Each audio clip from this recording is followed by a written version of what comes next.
ES Audio.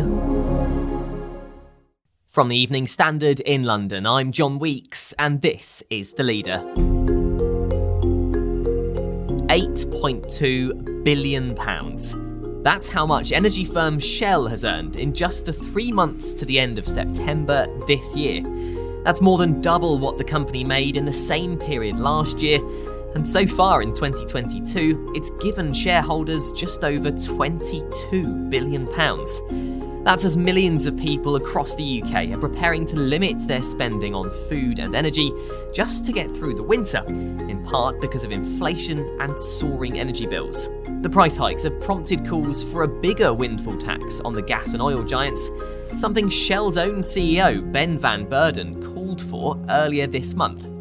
And we heard this morning that Prime Minister Rishi Sunak and Chancellor Jeremy Hunt will consider extending the windfall tax in place, which is currently set to raise £5 billion. So, just how significant are these latest earning figures from Shell? And what level of windfall tax is now needed to help us through the winter months? Joining me now is the Evening Standard's Business Editor Jonathan Prynn. So, John, first of all, quite astounding figures from Shell today in terms of their size. Well, they are. It's a genuinely vast amount of money for any company to make. It works out over the 3-month period that they were reporting on today at just over £1,000 a second. So it is phenomenal amounts of money, far more than the most normal companies could ever dream of making in a full year, let alone just a quarter.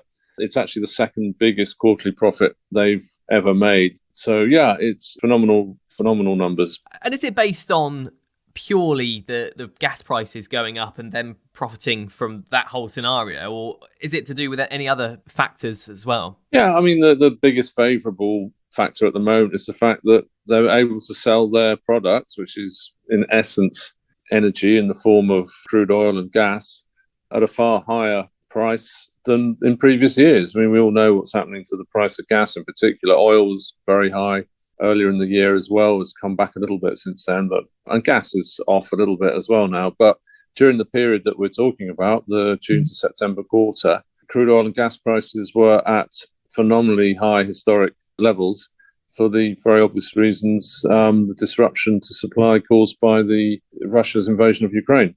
And does it look like going forward this year and in the months ahead and even year ahead, this will sort of continue? Gas prices will stay high and Shell will continue with getting record profits and earnings? Well, no, I don't think that's probably the case because, as I say, the gas price is now well down. It's about half the levels that it was a few weeks ago. Crude oil is significantly down from the peaks of where it was well over $100 a barrel a few months ago. So this, what we're seeing now, in fact, these most recent quarterly profits were down on the even larger quarterly profits in the second quarter of the year. So I think we will now see a declining trend. But, nevertheless, for the year as a whole, profits will run to tens of billions of pounds. And of course, all of this is in the context of the cost of living crisis, high energy bills. There are calls for a more significant windfall tax. And we know earlier this month, the CEO of Shell, Ben van Beurden, did actually call for big oil and gas companies to be taxed more. Do you think all of them will be happy with that? I don't think you'd ever say that the chief executive of any company would be happy to be taxed more because, they're hired to deliver profits and dividends to the shareholders, not to taxpayers. But nonetheless, I think you'd have to be blind, really, as a chief executive of an oil major at the moment, not to recognise the political reality. And the political reality is that, most people see these as super normal profits that are not really earned by these companies, but just happen to be the result of a fortunate set of circumstances and come at a time when millions of families are facing very, very big increases in their energy bills. So I think if you put those things together, I suspect it's more with a sort of weary acceptance of political reality rather than any enthusiasm that chief executives of energy companies accept the fact that they are probably going to be taxed more. So can you see the government actually extending the current windfall tax in place now? Well, we already know we've got a windfall tax coming next spring. There's a 25% surcharge on energy companies' profits, which has already been approved by Rishi Sunak when he was Chancellor, when the last set of quarterly profits were announced.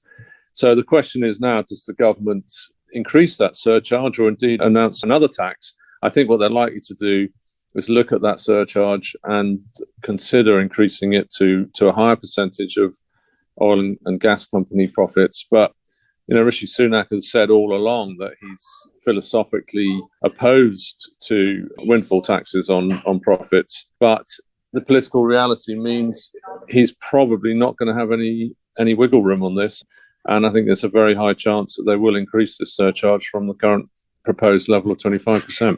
And we've spoken about this before, John, when we've talked about the profits of the oil and gas companies. Some of the shareholders of these big energy firms are responsible for a lot of pensions. Is there an element of positive news in terms of the security of those pensions? Yeah, I mean, the oil gas majors are some of the biggest companies in the FTSE 100. So inevitably, they make up a substantial portion of virtually every substantial pension fund will have shares in BP and Shell.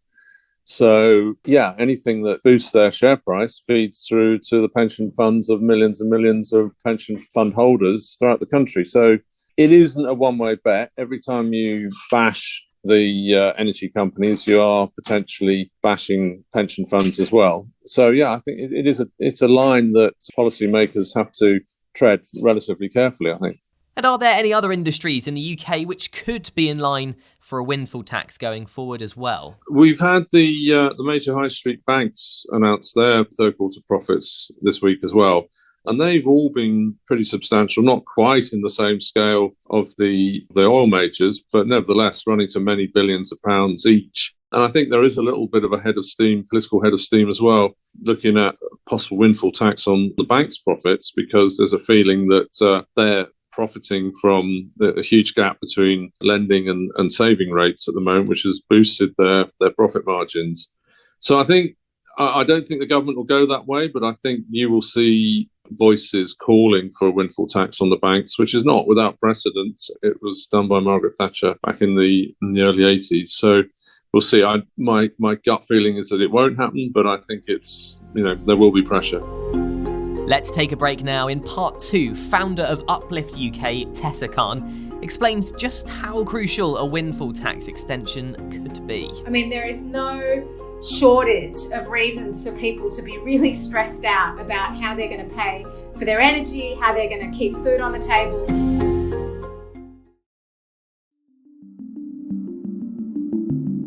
Joining me now is Tessa Khan, founder of Uplift UK, an organisation calling for a just transition away from fossil fuels. So Tessa, there are whispers and suggestions at the moment of a potential extension to the windfall tax on these fossil fuel companies which are making these huge profits. How much is that tax needed? It's desperately needed, John. I mean, that is a very welcome whisper if it's true. As we've just heard this morning, Shell made £8 billion in profits just this quarter.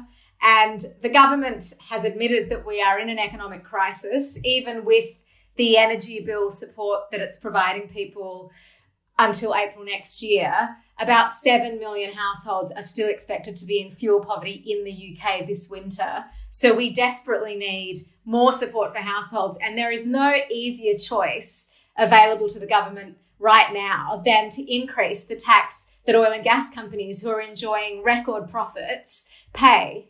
And what level of windfall tax do you think is needed to help the most vulnerable in society at the moment? So at the moment, oil and gas companies, as of May this year, pay a 25% windfall tax. That brings the overall tax rate on oil and gas companies to 65%. But that's still below the global average tax rate on oil and gas companies. And I think it's really important to keep in mind that, even though 65% might sound high compared to other industries and how much they pay in tax, the oil and gas industry is extracting a national non-renewable resource. They're not just any other business on the high street.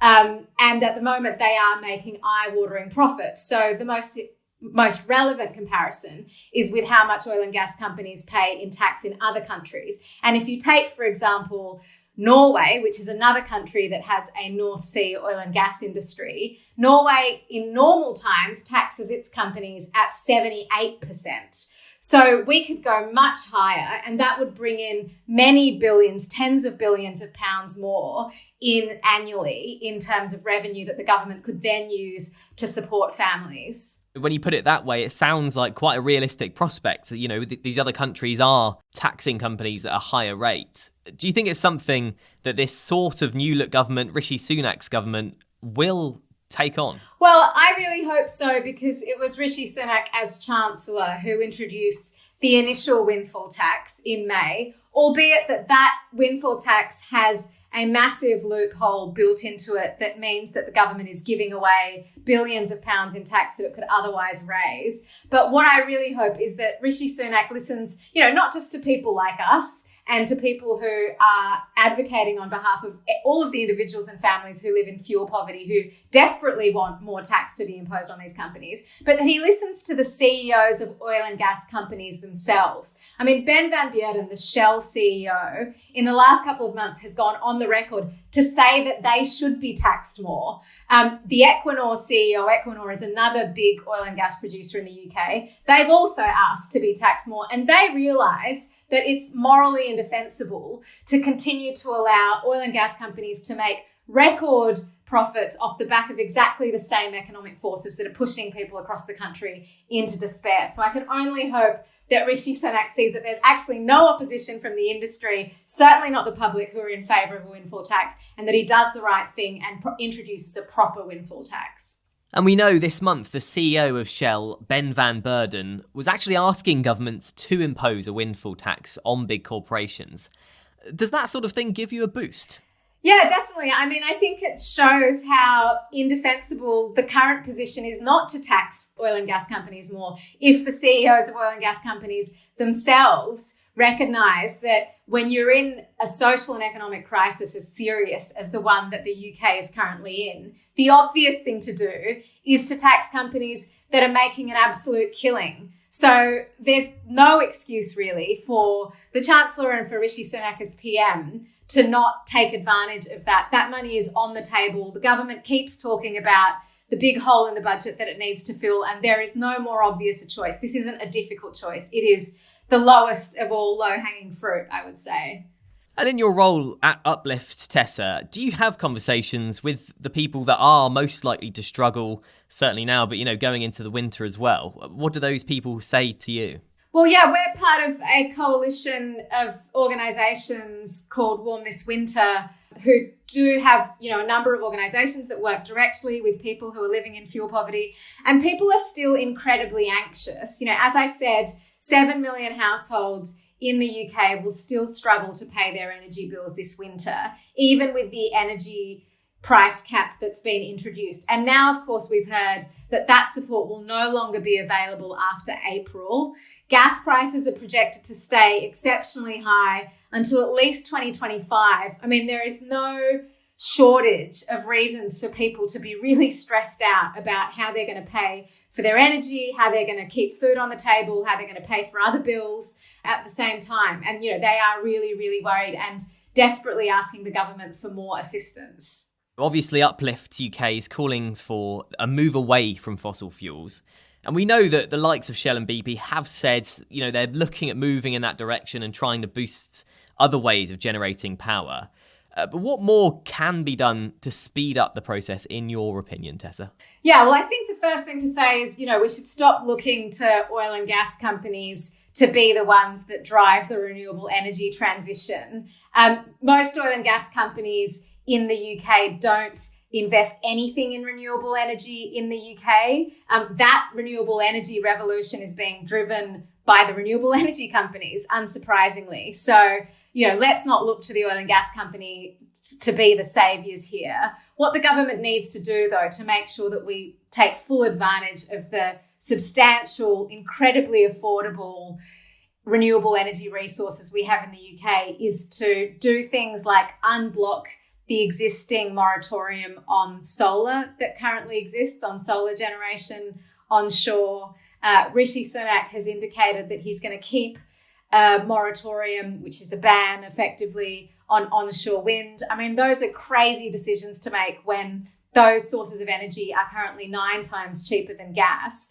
And the reason that the UK has such high energy bills, the highest energy bills in Europe, is because we are disproportionately dependent on gas for our heating our homes and for electricity generation. Other countries are moving much faster than we are, and the government should unleash the full potential of our renewable energy resources so we can move at the same pace.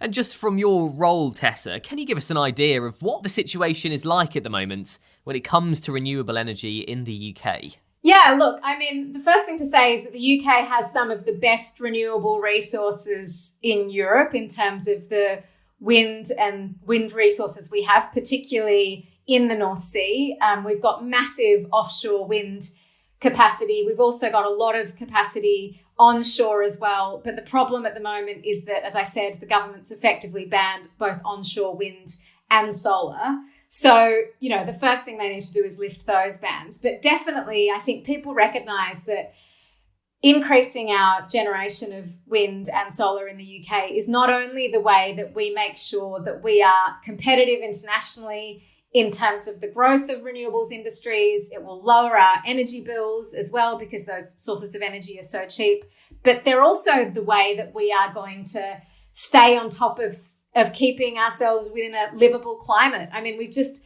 lived through a pretty horrific summer in terms of Europe's rivers running dry, a 1 in 500 year drought. We had record-breaking heat across the UK, as you know. The climate crisis is real and it's here.